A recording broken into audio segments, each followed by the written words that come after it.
Hi, my loves. This is Uhuru Winigi, and I want to thank you guys for tuning in to my podcast, A Roll Call Freedom.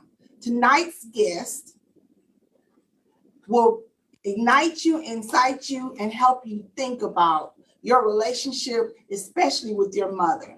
If you're new to my platform, you may not know that my name means freedom and abundance, and I seek to give you tools and information to transform your life, opportunities for self-discovery in your own lane on this road called freedom. On last week's show, we kicked off the season with Ray Williams from OWN's Ready to Love and Dr. LaShondra Jones talking about the topic, Not Just the Baby's Daddy. Thank you to everyone who was in the comment section, everyone who shared the video and liked the Roll Call Freedom page. I appreciate you, love you. And on tonight's show, I'm going to have two special guests join me. Influencer and personality, Sharae Young, along with community psychologist and life coach, Dr. LaShondra Baker. Together, we are talking about how to repair, resolve, and forgive within the mother-daughter relationship, especially watching your mother give affection, time, and attention to someone else while ignoring or overly criticizing you. I cannot wait to get into this topic with you guys and tonight's guest. But before we do, it's time for Evening Espresso. So last week I explained what Evening Espresso is, but if you missed out, I want to explain it again. Evening Espresso is the afternoon and evening version of my morning mocha for those of you who followed me for some time. It is an inspirational thing based on a quote from the scripture, and I explain it to make it applicable to your life. Today's Evening Espresso comes from Deuteronomy 31:8. And the Lord, he is that doeth go before thee. He will be with thee. He will not fail thee, neither forsake thee. Fear not, neither be dismayed. Let me encourage you that the very fact that you're alive, you should know that God can do anything, that you are a walking, talking, creative expression of how much he loves you, that the fact that he created us to live inside our mother's womb and then birthed us out of her womb, and we're living and we're alive and we're lively people, ought to show that he's for you, that he's already planned your life, that he's already set things in order. So know how much God loves you and how much he's with you. Now we're going to move to the fun part of the show where I give you guys your humorous question of the week. Well, guys, I also want you to get into the comment section and express what you think about the question of the week and answer. The hot topic today is, should a woman date her current friend's ex, even if they became friends after the breakup? Again, let me reiterate that to you.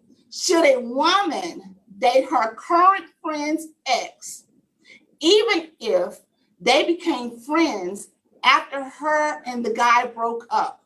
Let me hear your thoughts. Get in the comment, give me some feedback. That's a touchy topic for me. It's actually somebody is going through that right now. It depends to me on the boundaries that you set in your relationships and for yourself. I don't cross those lines. I don't intentionally cross those lines, right? That's just my personal preference for this. But hey, to each his own. I can't wait to have my guests answer this very question, along with some other things later in the show. But first, we're going to go to a break, and when we come back, we'll have Sharae Young and Dr. LaShondra Baker. Hey, this is Uhuru Winigi, inviting you to join me wherever you listen to your streaming podcast. Journey with me on this road called freedom, where I invite you into a safe haven. Come and have candid conversations with me, with inspirational stories and lessons presented to you by others who will help us identify our lane as we collectively come together on this road called freedom.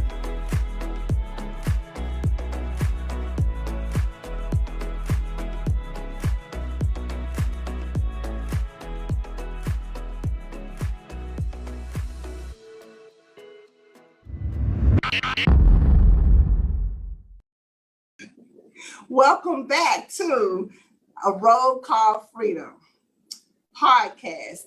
I'm your host, Uhuru Winigi. Tonight, I will be discussing healing from your mother's wounds. My guests are Sharae Young and Dr. LaShondra Baker. Ladies, please introduce yourselves.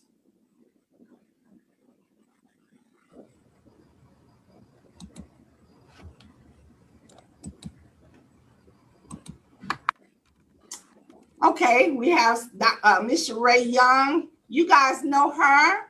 You're going to get to know her even greater tonight. I'm honored that we go back 35 plus years, almost 40 years. And it's always a touchy situation when you are bringing your friend to a platform as a guest, and we're talking about topics that may touch some hard places that they've been. Miss Sharae, I thank you for joining me and trusting me with you on my platform. And also we have Dr. Baker. I followed her for quite some time.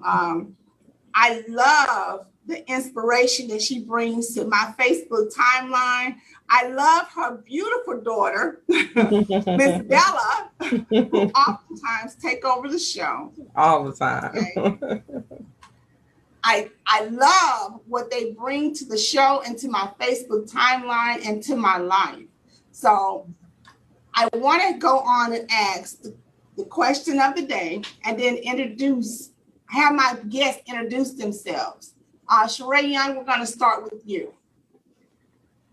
Hi, my name is Sharae Young, and I am an influencer, personality, educator, and red carpet host. And I'm just all around letting my hands find to do whatever is needed to be done. There's no job, big or small or in between, that I can't do. Ask me to do it, I'll get it done. I'll find a way to get it done. And Dr. Baker? Hi, I'm Dr. Baker. Dr. Baker, I'm a native of Chicago. I met you in the lovely Houston area. And thank you so much for sharing with my story with Bella and just following us on my journey. I am a community psychologist by trade, also a life coach, a pastoral counselor, and an educator.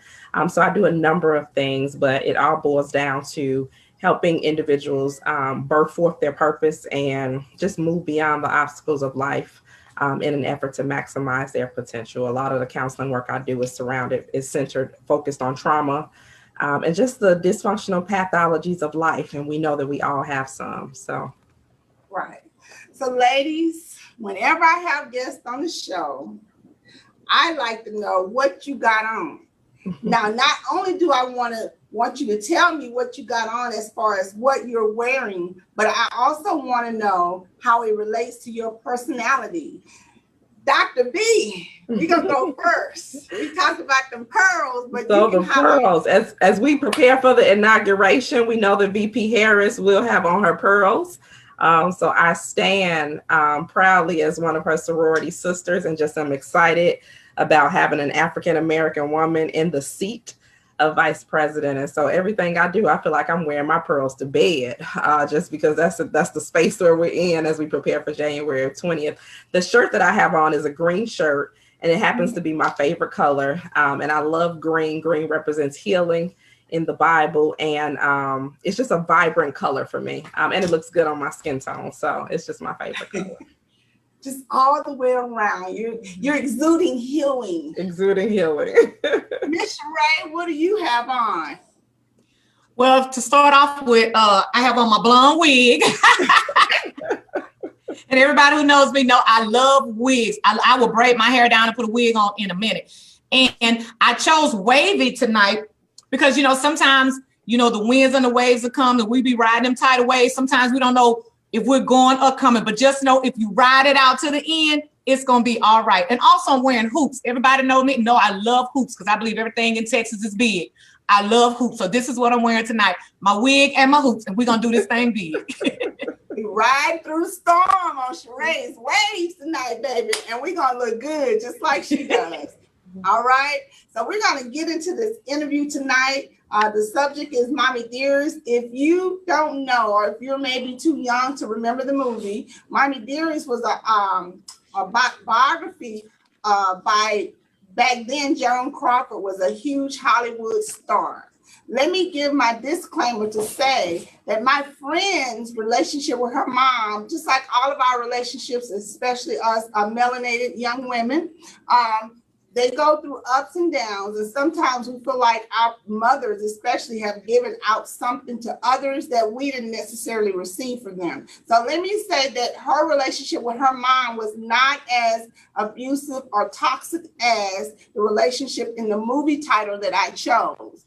But for those of you who may have deeper trauma, deeper emotional issues regarding their relationship with their mom, that's what that's suggesting. So I just want to talk about the traumatic and dramatic relationships that we have with our parents. So Sharae, I would like to talk. I got a chance to sit with you when your mom had dementia and it segued to Alzheimer's. I got a chance to see that ultimately, before she transitioned, things were able to be healed. You had peace. You were put in a position that you didn't expect to be in, which is taking care of your mom. Let's go back to the top of her becoming ill. And when you found out you had to take care of your mom, what was that like for you? Let's give the dynamics about what the state of your relationship with your mom was at that time. A lot of people don't know. Some do. The day that my mother had a stroke to the brain, because it all came from strokes. The day she had the stroke, we weren't talking. We hadn't talked in about maybe a month or two. We hadn't talked, and that's the type of relationship we had. It worked for us. At least I thought it did. That's just, she would get upset with me. I'd get upset with her, and we wouldn't. I'm the type of child, I was raised, you don't talk back, you don't argue back with your parents. But what I would do, I would just keep my mouth closed and we just wouldn't talk. So that was my way of not disrespecting her. So the day she had the stroke, we weren't talking. And I actually didn't know it was a stroke. So my nephew just happened to be over here. And he called me and he said, we turned the computer on and mom fell out. And I was like, fell out? Because, my mom was a drama queen like me. So I was like, call 911. Call 911. And I was on the other side of town taking care of some business. And he was like, you're not coming to the house? I said, no, when the ambulance get there, just call and let me know what they said. Because that's just the type of nonchalant relationship we had. Not saying I didn't love my mother, because I loved my mother, still love her to this day. But that's just the type of relationship we had. And when I found out that night when he called and said, the doctor said she had a stroke, immediately I put aside everything, rushed to the hospital. I was there. I think I was one of the first ones to get there out of the kids. My daughter drove down from Dallas the same night, because in my heart, I felt like this is my mother. At this point, I'm going to put aside whatever we have going on and be there for her. So, thinking she was going to come home and do good, she came home. Unfortunately, she had another stroke within 6 months' time to that. And that's the stroke that took her all the way down to being 100% dependent. At that point, I had to make a choice along with my siblings. And I pretty much made the choice to either let her go into a facility or bring her home. So, everything was that choice. How hard was what? How hard was that choice? Was it a struggle for you to make the choice, or was it automatic?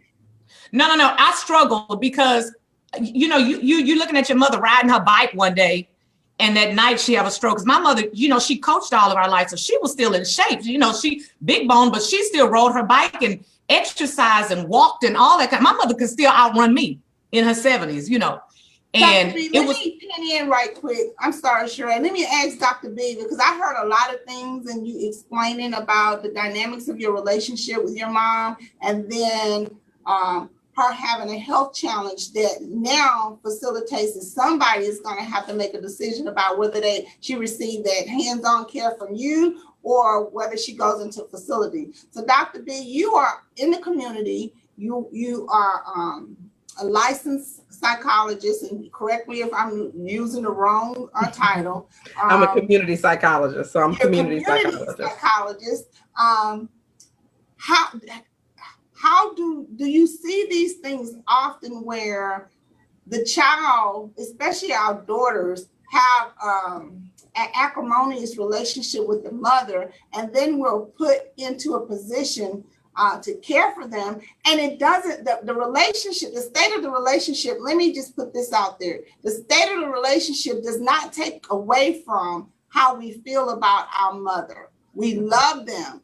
And let me say this podcast is about bridging a gap between generational understanding. So my mom was kind of similar. She had a very dominant personality, but the key thing I want to highlight, especially on this show, is my mom and Sharae's mom was raised and came of age in a generation in the South during segregation. So just the era that they were brought up in and the things that they were taught, along with not feeling safe in their own community, can bring along a lot of disposition. So is there anything that you can bring to the table and speak to how we deal with our mothers, how we can have conversations with them, the trauma that they don't talk about, because I think it just became real cool for especially Black folk to get therapy and say we're in counseling. What can you add to this particular part of the conversation? So I see a lot of clients who have challenges in their relationships with their mothers. Of course, society focuses more so on boys with their fathers or girls with their fathers. They don't talk about the mothers because, of course, the mother is the one that carried the child. So you can't dare have a problem with your mom. Like, that's not who you're going to shed the light on. And even if you do have a problem with it, you're not really supposed to talk about it. We haven't normalized talking about the dysfunctional relationships between mothers and daughters. And it's actually higher than the boys with the fathers. It's just something that we don't talk about. And when you consider the generational situations that our parents and grandparents and their parents came from, you're right. They don't talk about it. It's a conversation that's not to be held. You just wipe it under the rug and keep going, move forward however you decide to. I think that our generation, we believe in therapy. We believe in having those critical conversations. But I also think that just because you're ready to do your work, that doesn't necessarily mean that your parents are ready to do their work. Right. And when you are ready to confront your trauma, that's you. And unfortunately, just because you woke up one day and decided you wanted to heal, you can't speak for the rest of the people that's a part of that journey. And so I've seen it in a lot of different cases where, the child, typically the daughter, whoever, the daughter typically has to go and search for her own healing, void of coming together with the mother, the parent, to do the healing process, because they're just not there. And when they are 50, 60, 70, they're just in 80, they're just in a space where those conversations are not being had. Not that they don't want to, but I think that because they are so stuck in where they came from and their patterns and pathologies, that they're not open to it. It probably would cause them more pain to dig up all of those situations, because it's not so much about what happened with the child. It's really more so about what happened with them previously and how they were taught. Do you think that my parents in my age demographic are what you just said, 60, 70, 80 years old, do you think that maybe that they're just hypersensitive? I know I'm in my 50s, and I've given my children permission to critique me as a parent, and I'm learning how to not feel like they're saying I'm a bad mother. They're just saying some areas I could have parented or mothered them better, right? And so do you think that like my mom may have struggled with separating critique and taking it personal and hearing they're not a bad parent, right? How to divide those two things? I think they just did they've just done what was passed on to them. When you know better, you do better. And if that wasn't modeled for them, of course, we have so many more resources now. And today, therapy is a thing today. Back in the day, they were just happy to take care of their children and to feed them. And I know my grandmother, I believe she had, it was 11 of them. So, they were just happy to be alive, picking cotton in Mississippi and this, that, and the Surviving. other. So family is the focal point. We're going to have our issues, but we're going to move forward, and we're not talking about nothing. We just going to love them anyway. What would Jesus do? All of that stuff. And so I just think that they do what they've been taught, and they got senior privilege because of who they are. You're not going to question them, nor are you really going to challenge them to a certain extent. And you're not going to pull up, you're not going to call them out and force them to confront their issues, because they're probably going to end up taking those issues to the grave. And I don't support it. I think we as a community, I think we all need to be in family therapy, group therapy, where we can actually have these conversations about situations. And just to deviate really quick, I was watching Iyanla Fix My Life, and I was watching the Pace sisters. And one of the Pace sisters just died. I think she might have been 62, 65 or something like that. But she had been holding on to a secret for so long. And it wasn't until they came together and they were able to release that and move away from that. Now their mother is gone on to glory. And I'm sure all of these issues was present, before she left this earth. But again, if the elders, if our mothers and their grandmothers and whoever, the elders of our generation, if they don't provide us with a safe space where we're open to talk about those issues, we just get shut down, and you just have to move forward. And I've learned, or I work with my clients in breaking and healing generational curses and breaking generational curses for the next generation. You might not be able to go back and undo what was done to you, but you can definitely forge a new path going forward. Absolutely. I want to take a few seconds to get into some of the comment sections really quick. Thank you, Riata Justice, Tierra Pete, Jazzy Black, Kay McCrae, Daphne Hampton, Randy Parker, and others for watching. A lot of the people in the comment section say they agree with what we're talking about, and that this is a truly needed conversation. So again, I want to thank you ladies for being on and sharing your experiences. The ladies, my guests, I want to thank them for being on to talk about it.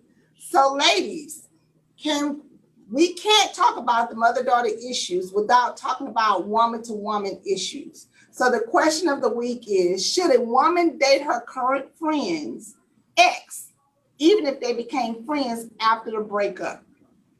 What do y'all think about that? No. That should always be off limits. No. It's a hard no. So, okay, so let me bring clarity. Say I just met Dr. B today. We just met today. We clicked. Well, let's say 3 weeks ago, and we're clicking. We're formed a bond. We have a relationship, and I meet her ex from a different situation in a different setting, and I find out through she and I communicating that that's her ex. Should I date him? I personally, I've had this situation happen to me. Exactly. I did. I had it happen to me, and because of my friend gave me permission to date her ex, and I was just like, no, that's not gonna work. Because of my loyalty and my allegiance to you and our sisterhood, I'm not dating him. And even though she gave us both our blessings, she was like, you all are in a new city. If you all can find love, go ahead and do it. I just think it depends on your integrity and your character, and you do unto people how you would want them to do unto you. So it's a no. It's off limits. Absolutely. My friend Sharae, what you think? It's a no for me too. I've been in that position before, and I said no. And my situation was, I think what you said, I was friends with this friend. Actually, this female and I weren't friends anymore. And when I met this guy, I met him on a dating site. Let's be clear. Yeah. And when we started talking, we started just finding out that we knew certain people that grew up in the same area in Cynic Woods. And then her name came up, and he told me he dated her once before. And I was like, really? Even though she and I weren't friends anymore, it was still a no for me. I actually told him, I don't think we should even be friends, because I didn't want him to, still be trying to whisper down my ear, hey, it was just a no. I'm like she said, loyalty, even though you're not friends with a person anymore, but you remember that sisterhood that you once had with that person. It's such a small world. It's just such a small world. And those situations come up current and otherwise. So I wanted to put that on the table, give some clarity. I want to jump back into the conversation because, like I said, with Sharae, I know how her situation ended, and I love the fact. Let me just jump into it. Their relationship was healed and came to a place of wholeness through her nurturing her mom. I don't want to speak for her, so I'll let her tell you how her view shifted and how her internal workings changed during caring for her mom. And then she shared, Dr. B, you and Sharae have things in common. She shared the process of her mama going through Alzheimer's, which was a taboo because we were taught that we don't put our mom in unhealthy issues, a certain way out there. And I know my friend caught a lot of slack for showing how to get through to someone who has Alzheimer's. She put it out there. It helped a lot of people, especially in our community, because I knew other families who were keeping the fact that their parent had Alzheimer's. It was like they were ashamed of it. And like with Bella, we don't talk about, especially single Black women adopting children and opting to become a single parent. It seems like being a single parent, we're talked down on. So, you're putting your private matter out in the public for us to follow and see what it's like to be a mom, coming of age, having her own fun life, and then giving up a portion of that to share it with someone else. So, Miss Sharae, let's just jump back into your story. Bring us to you moved with your mom and you're taking care of her. What inspired you to put y'all's journey on social media? Well, because when I had to start taking care of her, I didn't know anything about Alzheimer's, nothing. I had to research. I had nobody to go to. I had to do a whole lot of research and I had to do a whole lot of looking at videos, YouTube videos. I had to jump right in it. We're talking about the hospital calling me one day telling me we're releasing her into hospice right now. She needs to be at a facility that takes care of hospice. So you're telling me last week or 2 weeks ago, my mom was okay. 2 weeks later, she has to go into hospice. So I remember being at work. I went and closed the door. I fell on my knees and I prayed and I said, God, you are going to have to fix this because I don't know what to do. I didn't know what to do. Then getting her insurance together. Then some places didn't take the insurance and because that is what they call like a specialty or whatever. And it's like on her insurance, it didn't cover her being in Alzheimer's with dementia. So here we go. We're having another problem. The only places I was finding at that particular time, and we're talking about in 2015, was no less than like $3,200, $3,400 a month for her to be at a facility. And that's paying out of pocket. So I had to go revisit my finances, revisit her finances, talk with my siblings, say, this is what we're going to do. It was a fast process, but I promise you, God was with me because I prayed every day. Every day I prayed. I want to tell people there is nothing that God would not see you through. This process almost broke me, but I was able to go through it. Let me fast forward. She stayed there about 1.5 years, and they called and told me she only probably had about 6 weeks to live. And you remember this. And I said, you know what? I'm bringing her home to a familiar place, because by this time I had learned so much about Alzheimer's. I mean, I was on working with the Alzheimer's Association here in Houston. So I knew a whole lot about it. And I knew once you bring them home and bring them around familiar people, familiar settings, and I would drive her over to Cynicwood, drive her over to Forest Brook, the places that she worked at. She would remember those things, but she didn't remember anything short term. She didn't even remember me a whole lot of days. And you know that, Kim. She would call me her niece that lives in California. It was a lot of days she didn't remember me. So I'm fast forward again. Brought her home to a familiar area. She outlived another year, I think another year and a few months. So tell me, when they say 6 weeks and God says something else, I listened to the voice of God and I did what God told me to do. And in that process of me bringing my mother home, I never knew I was going to have to parent my parent. Never knew I was going to have to change my mother's diapers. Never knew I was going to have to spoon feed her. We don't feel we're going to do. Those are things they did to us. But when I did that, a healing came. I'd already forgiven because I told God, I said, God, I don't want to do this and not do it wholeheartedly and not do it holding any grudges, because being molested as a child, not being protected, you still have those thoughts. You still have those are triggers. So I went through some trauma, but I released it all in a way that it did not affect my relationship with my mother because I wanted us to heal.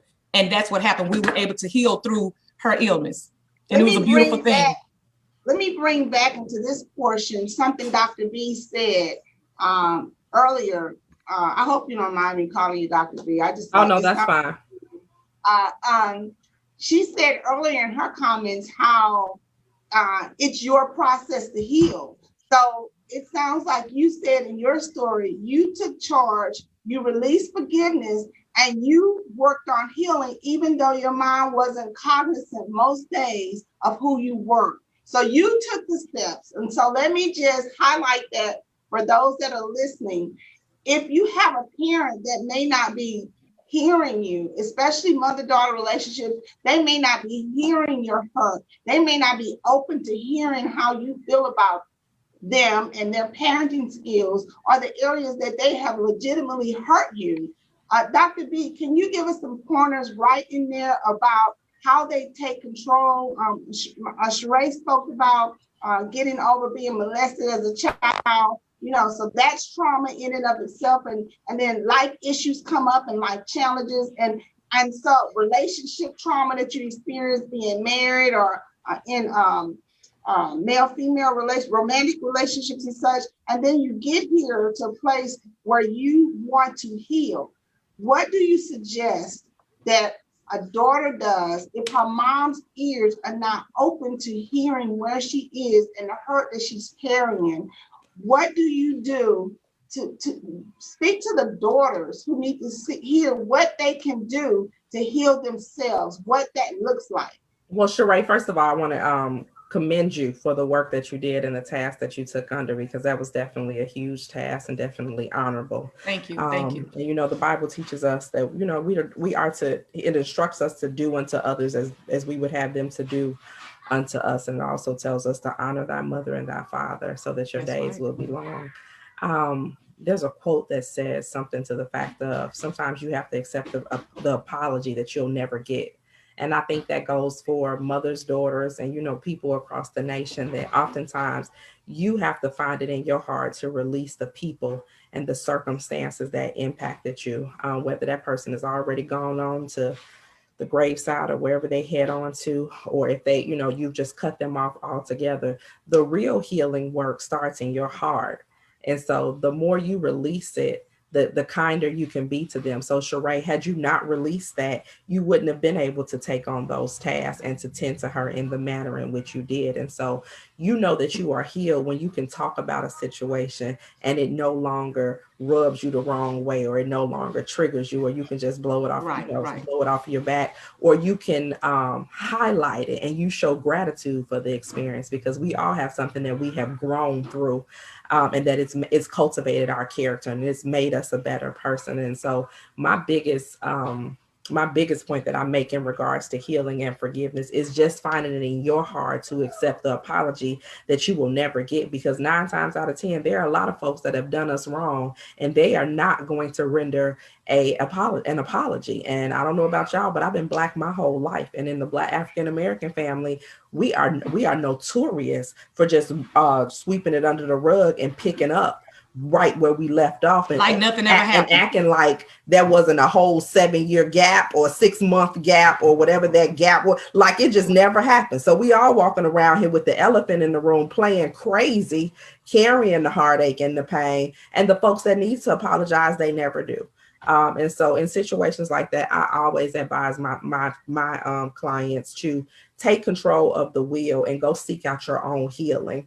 Figure out what it is you need to do in order to burn what has harmed your heart and to release it into the sea of forgetfulness so that you can move forward and forgive those people. Because the one thing about forgiveness is you might have been traumatized by it, but you better rest assured that the people that did it or that allowed it to happen to you, they ain't never forgot what happened, especially when it happened on their watch.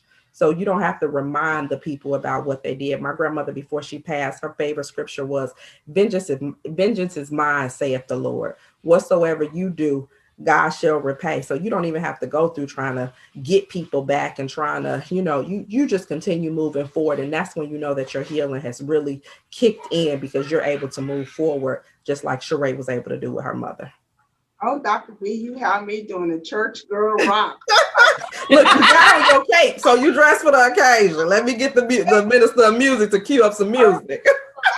I'm trying not to clutch my pearls tonight. Oh my God.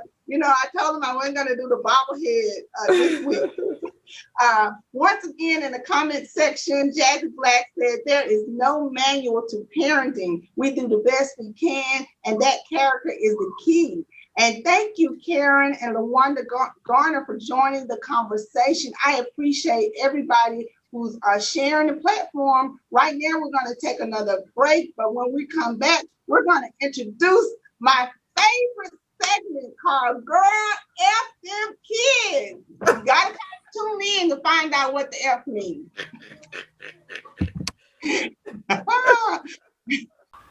Hey guys, it's your boy Zay, the best ex that you could ever want around. And I want you to tune in to my show, Legends Speak, on Wednesdays on Facebook, Spotify, Apple Music, whatever you listen to for your podcast platform, I'll be there. Legends Speak. What is Legends Speak? I'm glad that you asked.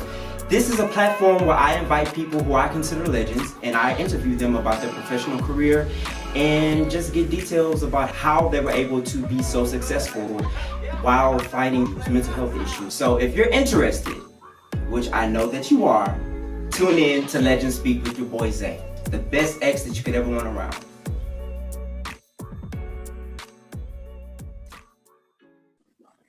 Welcome back to Roll Call Freedom Podcast. I am your host, Uhuru Winigi. Don't forget, that means freedom and abundance. I'm bringing you information to set your soul free and help you discover your lane. I am sitting with Sharae Young and Dr. Baker. Now, before the break, I told you we would introduce a new segment called Girl F Them Kids. So what this segment is really giving you tools and practical points to favor your children enough. See, I know y'all thought I was cussing. The chaplain is cussing on live. Nope. Favor your kids enough. I'm going to ask our guests to give us mommy moment points to say, because we carry a lot of guilt when it comes to our kids. When we take time out, we feel guilty for taking moments to ourselves. Favor your children enough to take moments to yourself and become whole, to relax without guilt. So Dr. B, would you give us a few pointers on how to, for two segments, the mothers that are parenting small children like my Bella, energetic. I see you get your breaks though, because you be like, F that Bella. Favor her enough to get some time away from her and do self-care. So I am the queen of self-care. As a matter of fact, the first year I became a mother, I started spending Mother's Day in Los Cobos, okay? So I said every year for Mother's Day, I'm going to Los Cobos. I don't need to stick around here. Y'all don't need to give me flowers and cards. Send me somewhere on the beach and give me a break. And so some people were like, how you going to be away from Bella for Mother's Day? Let me show you. I invite you to watch me as I leave for Mother's Day. That's how I'm going to be away. And so I invite mothers to be special. To be selfish, because as you know, as a parent, you sacrifice your all, your resources, your time, your mental space, your personal life, every aspect, every decision that I'm making today is centered around what's best for Bella. And so I just invite and encourage mothers to make sure that you, even in the midst of being an amazing mother, that you are considering what's in your best interest as well, because just like everybody else around here matters, mothers matters as well. And you need a mental health break without the guilt of wondering. Unapologetically. There you go. Mr. Ray, since you have adult children, I invite you to give us pointers how to have breaks from your adult children without feeling guilty about them pulling on you. How do you separate you as an individual woman parenting adult children? Because that's a whole nother animal. Well, actually, to be honest with you, my kids don't pull on me, but when I feel that I need some me time, because even though they're grown, you still need some me time sometimes. Yes. I'll text instead of picking up the phone and calling, and stuff like that. But for me, I don't, and my kids don't live in the same city, so they're not really pulling, and we don't talk to each other every day, all day like we used to. So, and you know what, I'm gonna say this, and I think that is some me time by pulling back, not talk, because I used to call my daughter all during the day, every morning and stuff. So we don't do that like we used to do, because she needs mommy time as well, and I just need some time all the way across the board. So even as adults, you have to learn how to have some me time and pull back. Now that son of mine, it's a whole different story. Those boys are different. So I have 5. I'm a mother of 5, all adults from 27 to 35, right? Wow. And so You look great, honey. You look great. Thank you. Why? And see, I'm a fabulous mom. You are. You know what I mean? I'm trying to get a whole life out here in these streets that has nothing to do with them. So, me and my children are super close. We have a group text, and we text from 4:30, 5 o'clock in the morning. It's going on all the way till the sun go down, right? And we do call each other almost all day, every day about stuff. And so I had to learn. We do. We just that's what we do. And can you imagine? And so I had to learn that it's okay for me to tell my adult children, no, mama, can you babysit? Or, I'll take it a step further. I'm a little stern. I have this look I can give my grandkids, and I have 9 grandkids. And like once a month before pandemic, we would get out and we would all go to dinner or lunch or brunch together. So that's a whole production. And when the kids were doing things that they know that they might can get away with their moms, they said, Mom, look, did you see what they did? And I started saying, your kids acting up, what you gonna do? I would be sipping on a nice little Mai Tai while them kids acting up, get y'all kids. That's me. That was my way of saying, I'm a grandmother. My grandchildren are not my responsibility to parent. I'm the fun parent. When you come to Mimi's house, y'all don't tell me what they can and can't do over here. Now, we're not going to violate your rules, not all of them, but F y'all.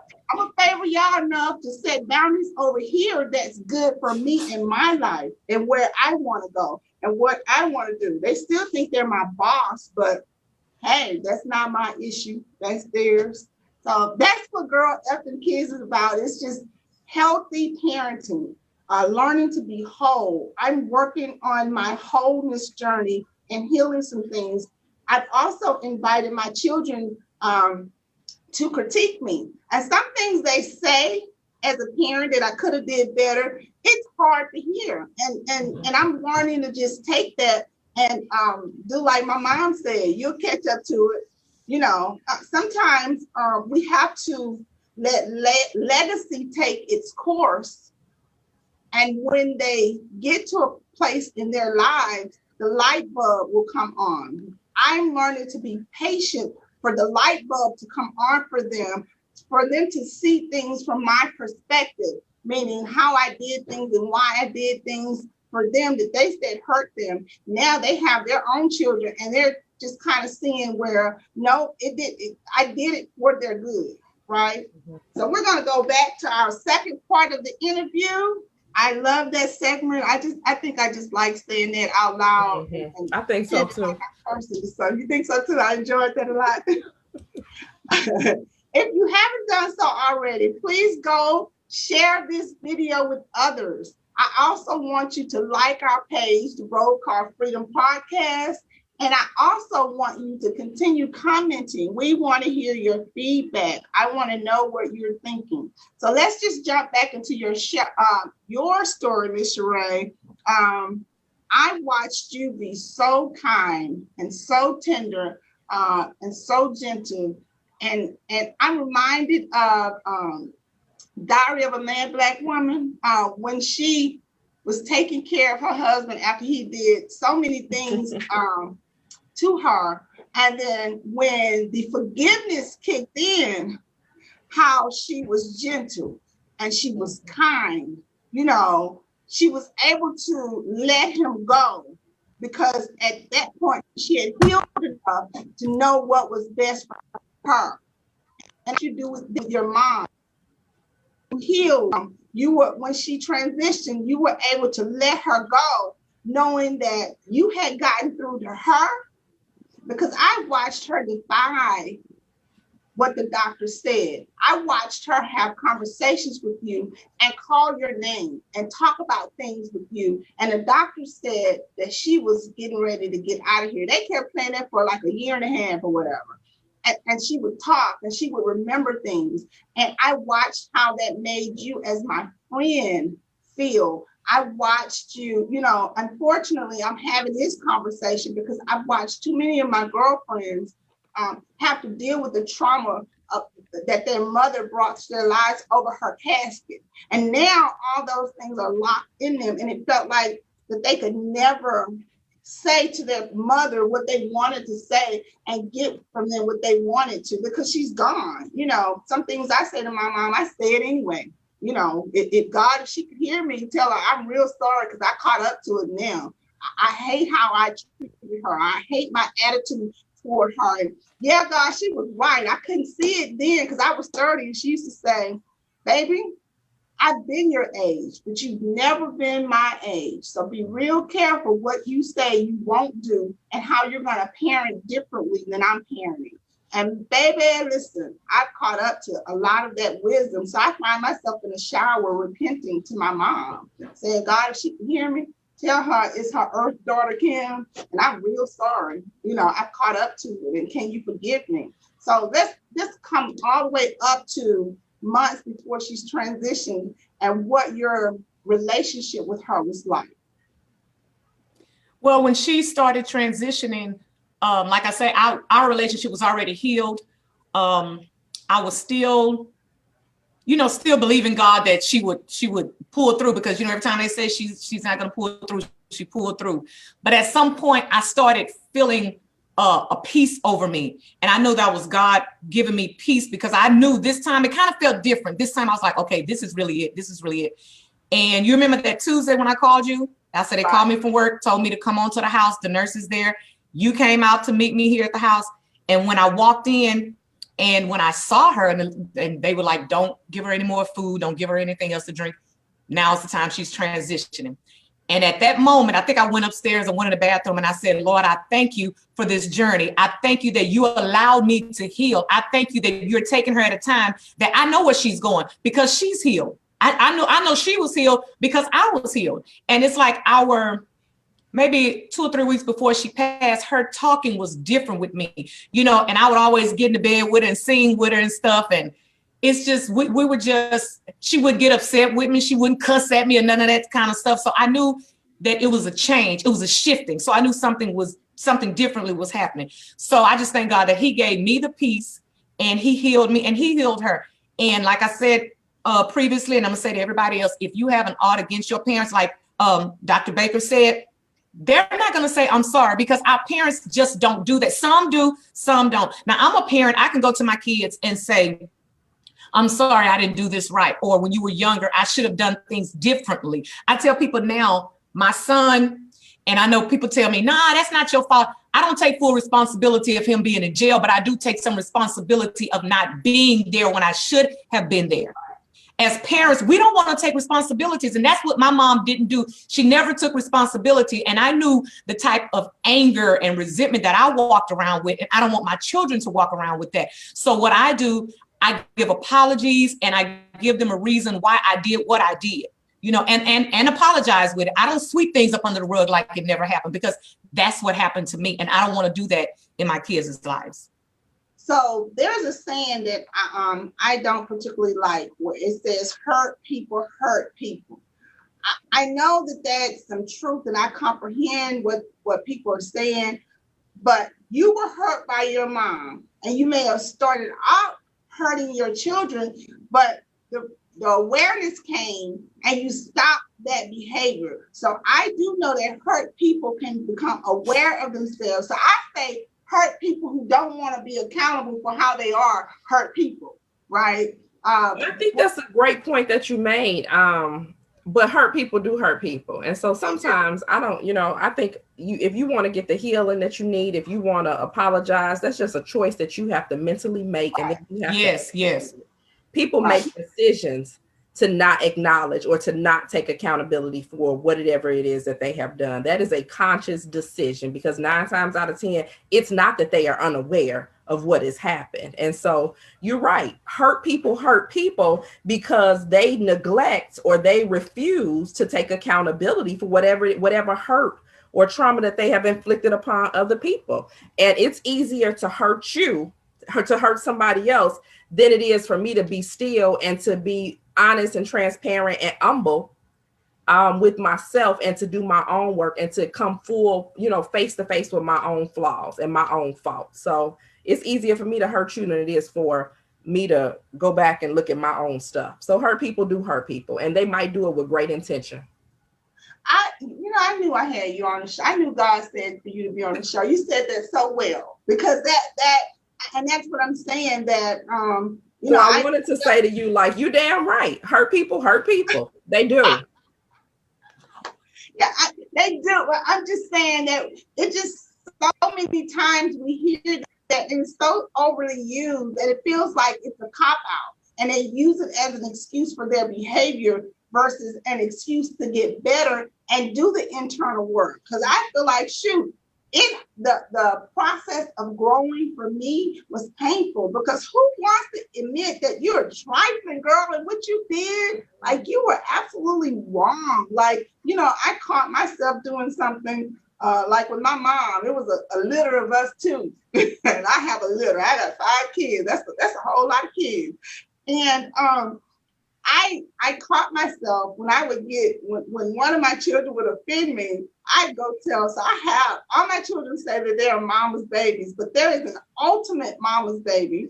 And if I tell her anything, she, I can send her to fight the rest of the kids, like, sick them. And she got to say something that I want to say, but that's so I've learned to not do that, because my mom used to do that. And I'm not going to say it was intentional, because for me, it wasn't intentional. God got my attention to what it felt like to have a disagreement with my mom, and all my siblings know about this disagreement, but it was painted in a way to make it seem like she was right, and I was just a really disrespectful child. And that injured me in such a manner that in my 50s, I'm just really getting the tools to recover from it. You know what I mean? I'm just now getting the tools to address who I am, why I am, and to address the lie about how I am to myself, right? And that it's been a 10-year process. My mom died this year in April. It will be 10 years. Mm-hmm. And to be honest, God told me it's going to be hard, but you got to get that together, man. You're going to have to get your attitude, your personality. I need you to serve. So even this podcast and having these conversations for me have been a 10-year journey, and I was told how you should do it. And I had to discover my own lane of what freedom looks like to me. And I have a healthy relationship with my mom. I know she's deceased, but I have a healthy relationship with her, because I still commune, I still talk, I still discover parts of me that are just like her. And I'm working on it and fixing it. And I had to say, my kids can't handle my view. My relationship with my children is not their responsibility.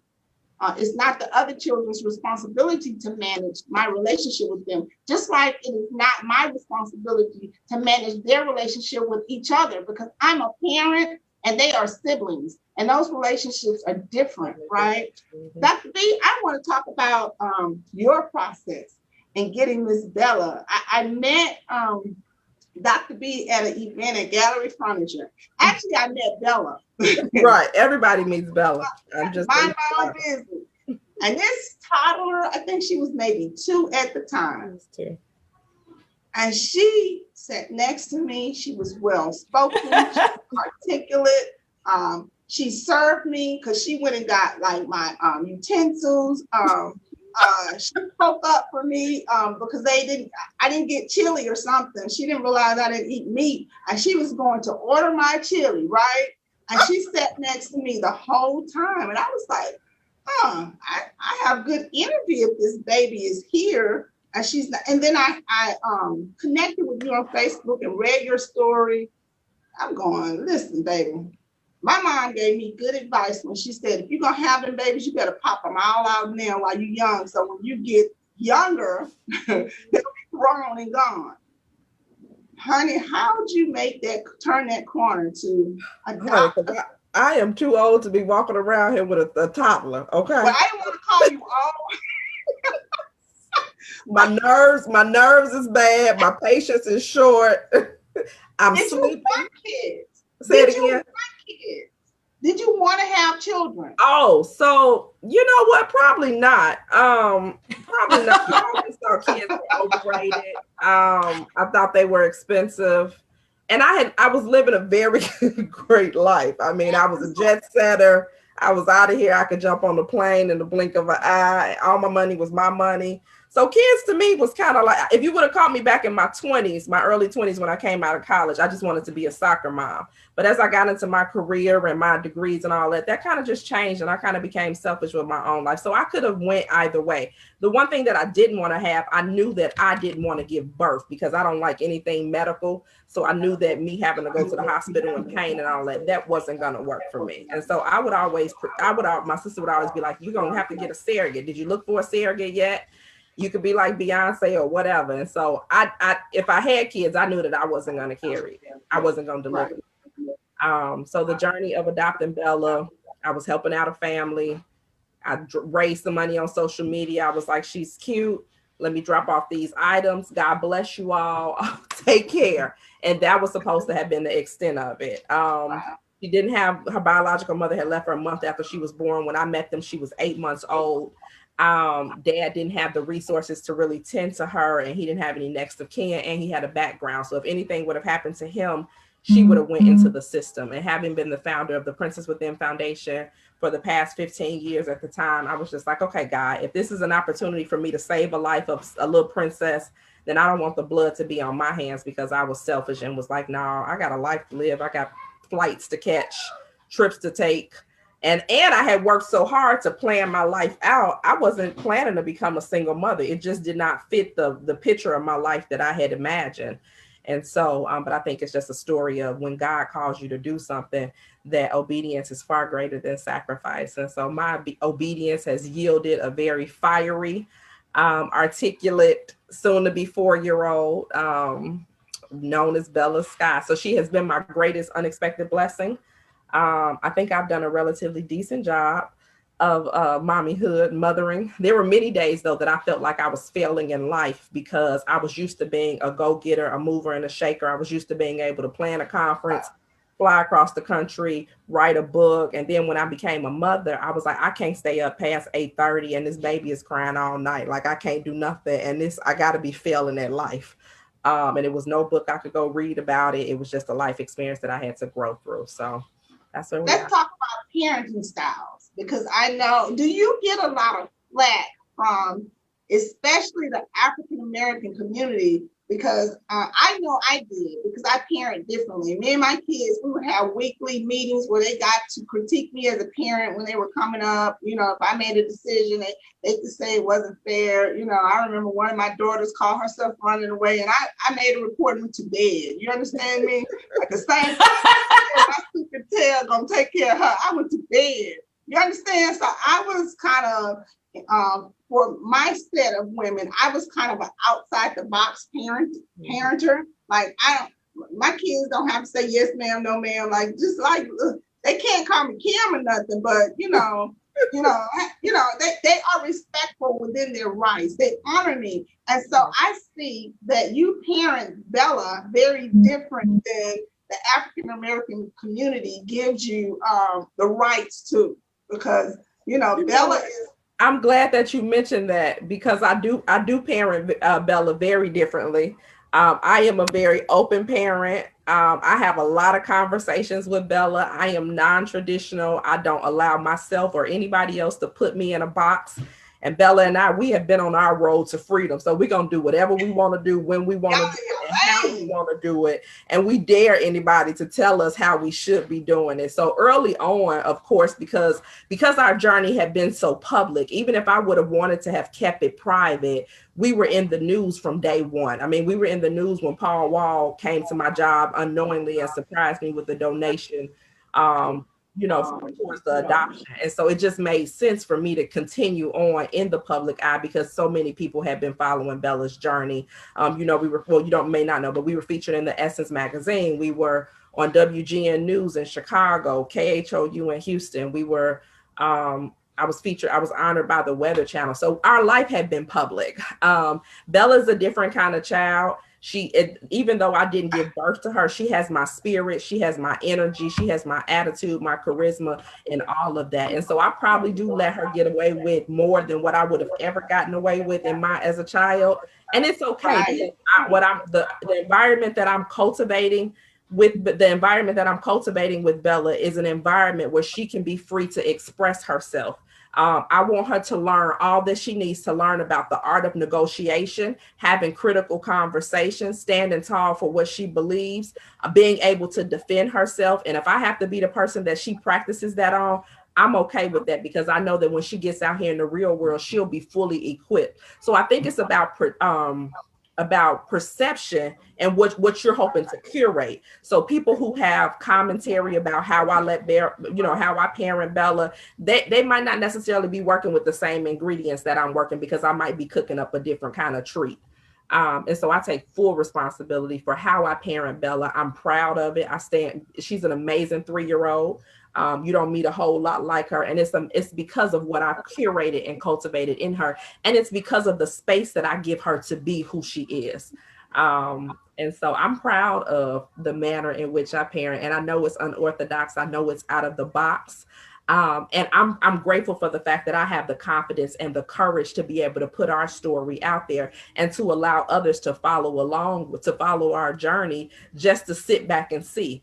At this point, Bella probably could parent herself. I just pay the bills. I don't know. Mr. Gray, you are a different Mimi. Like, I've watched things you do on social media with your granddaughters. And so for me, you are outside of the box grandparent. Like, you're still vibrant, you're youthful, you have a huge persona, a huge public image.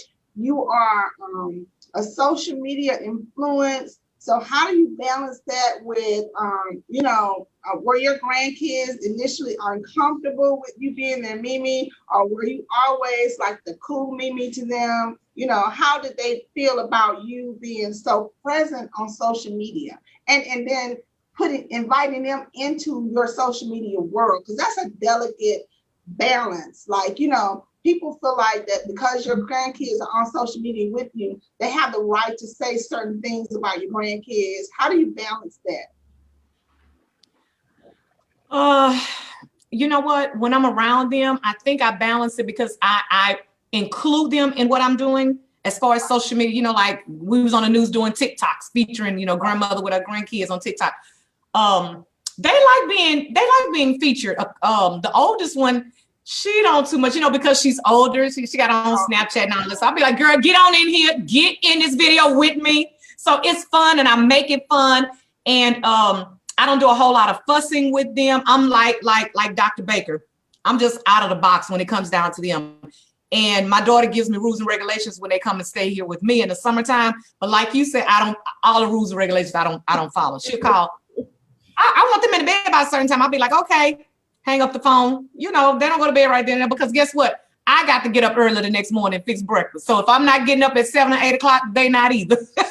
So it's been, they like it. They like it. Now the middle one, my daughter told me she had to tell her, stop going to school telling people that I'm famous because they see me on YouTube and she'll say, my Mimi is famous. I said, no, don't tell her. Do not tell people that, because what will happen is people will start seeing them in different places and start saying things to them. Or if they see something that I do that they don't approve of, because we see it all the time on social media. If somebody does a video and you don't like it, you see one of the family members, you're going to say something ugly, or something ugly may be said, and we don't want that for them. But they're included, and I balance it very well. If it's a video I feel they shouldn't be a part of, I don't do it. But what I also do, like during Christmas, I create videos that they can be a part of. Like we did family night, we did the nacho thing, put the nachos all over the countertop, and each one, had their own type of nachos on type of dressing that they wanted on the top of the nachos. So that was kind of fun. So I create family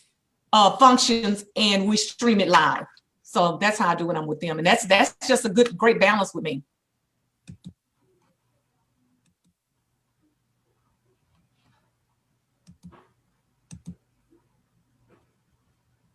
Did she freeze or did we freeze? No, I think she froze. Okay. She over there looking like she in a prayer posture. I think she froze. She might have to go out and come back in.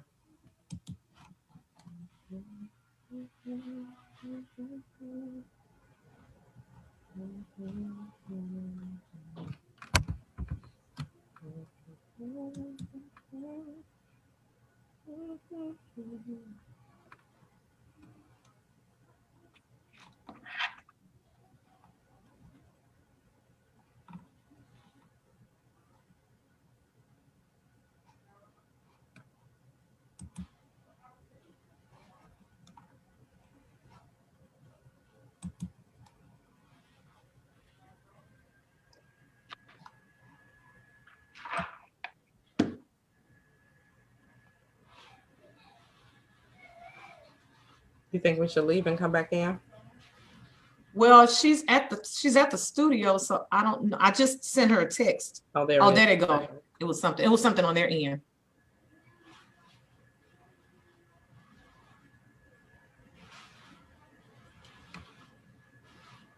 We can't hear you.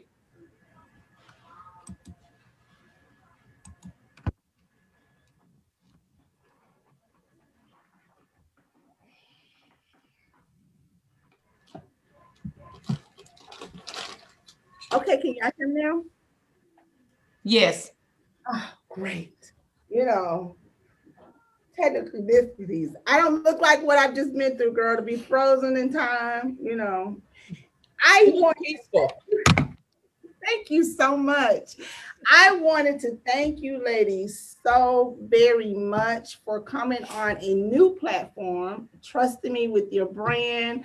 I want to thank you, my friend, for trusting me with your story and not probing too deep, but I appreciate you so much for sharing your story with me. Dr. B, I thank you for coming on as a guest. I knew you would be a fun interview. I so loved Bella.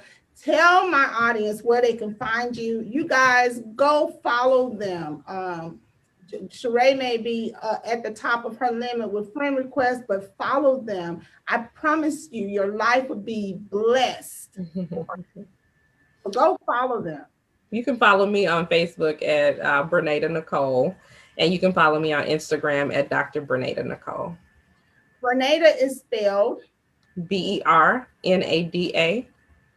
And just Nicole, Nicole. And you can also find me on my website at BernadaBaker.com, BernadaBaker.com. Miss Sharae, where can we find you? I've been sent you a friend request. You haven't accepted it, Dr. Baker. I'm no good. I am no good. You know what? Typically, I'm at the max for friend requests, so I always okay. I didn't know if you were at the max or not. I know you guys are very beautiful women of color. I'm so very proud to be you guys make me proud to be a woman of color. I'm glad to be in your culture included. Miss Sharae, where can we find you at? You can find me right here on Facebook at Sharae Young, Sharae Young. And then you can also find me on my like page, Your Christian Diva Show. And then you can catch me on Instagram at Your Christian Diva Show. You can also catch me on YouTube. Please go to my YouTube, subscribe to me. Hit that notification button at Christian Diva 09. I'm with Not Your Christian Diva on YouTube, just Christian Diva 09. I'm with your granddaughter on Famous, because when I see you on YouTube, I get excited. I'll be like, look at my friend. I think you're famous. So, ladies, we're going to take one last break and then come back with God Conversations. Don't let the mask inhibit your style. Go to www.foxylipso1boutique.com and order our line of matte lip gloss in a variety of shades, colors, and bling with no mask transfer. And yes, we even have a line of vegan lipstick. Order today at www.foxylipso1boutique.com. Use order code UHURU for a 20% discount off orders of over $25. Go to www.foxylipso1boutique.com today. And we're back. I am Uhuru Winigi. Thank you again for joining me on the podcast. This part of the show is where I was impressed by God to share notes and thoughts from my personal journal. So what I do is when I'm having an extremely difficult time and words and scriptures escape me, I write down what I want to say to God. And he inspires me with answers through any type of thing, people, ideas, thoughts. I may hear a song. This conversation was about feeling like I'm in a perpetual cycle of starting over. I had gotten to the end of my road. I want to tell you, I had some prophecy over my life ever since I was a little girl. And I got so tired of hearing people say, oh, God's going to use you. Oh, you're going to be great. And my life was in a tailspin. My relationships were not working. And most importantly, my relationship with myself wasn't working. I had been a mother, a daughter, a sister, all these things, all these titles I wore, but I did not know who I was. And more importantly, I had forgotten or felt like I'd forgotten who God was. And God reminded me, you're trying to move things too fast. It takes a time for prophecy to come to life. Don't throw away prophecy. Don't throw away what you were told by God. Don't give up on yourself. These are the things that he gave me. I remember one day I was having a moment of depression that lasted all night. And I heard God tell me to get up. And I told God, I can't get up, nor do I want to. Let me just lay here. I remember God saying, he's going to lay here with me. I could not believe that the God of this universe, the creator of all things, would lay in depression with me until I got the energy and the motivation to get myself up. He didn't empower me. He didn't make me get up. He laid with me in it. Well, you might say, well, that's impossible. That's not what God does. But I'm reminded of David. He says that God told him, if you make your bed in hell, he's right there with you. So let me remind you that wherever you are, no matter how low you are in life, God is with you and he will strengthen you to get up and move forward. Thank you guys for watching the Roll Call Freedom podcast. Thank you to everyone who watched and commented along the way. Thank you especially to my guests, Sharae Young and Dr. Baker. Be sure to like my Facebook page, Roll Call Freedom. You can also search This Is Culture Network and see some of the other shows being produced on our network. Tell your friends and family they can listen to Roll Call Freedom podcast wherever you listen to podcasts, and on Fridays by simply searching Uhuru Winigi, UHURUWINGI, or Roll Call Freedom podcast. Thank you again, my loves. I'll be here same time, same place next Monday, 7 p.m. Central Standard Time. Till then.